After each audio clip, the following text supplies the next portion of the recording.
En quelques secondes, le dessin est collé. Et il n'est pas tout seul. Le collectif de street art Art Muralis était venu tôt ce samedi matin pour coller une 50aine d'œuvres. Des dessins, toiles, photos et textes ont ainsi pris place sur les vitrines des magasins vides ou bâtiments désaffectés du centre-ville de La Roche-sur-Yon pour une expo baptisée Artistes à ciel ouvert. Le plus gros musée du monde, c'est la rue en fait, et les gens s'en rendent pas compte.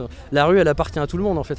Mur blanc, peuple muet, il faut de l'expression, et les gens ont besoin de ça. Après, les gens qu'on collé, il y a pas que des artistes, il y a des photographes bien sûr, des plasticiens, mais il y a aussi des profs, il y a des éducateurs. On a fait venir des gens, ils n'avaient jamais dessiné, mais ils avaient juste des choses à dire.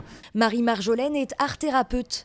Elle a choisi, elle, de coller ce baigneur. Cet enfant hésitant à faire le grand plongeon dans un caddie, symbole de la consommation. Quand je suis revenue le photographier, j'ai vu des gens s'arrêter devant. C'est touchant de voir des gens s'arrêter devant son œuvre et devant d'autres œuvres des autres et se demander s'il est compris, si le message est capté, si au moins ça interpelle et c'est déjà chouette. Elle espère maintenant qu'il restera là le plus longtemps possible, car pour tous ces collages, pas d'autorisation. Une dizaine d'entre eux avaient d'ailleurs déjà été arrachés quelques heures après leur collage.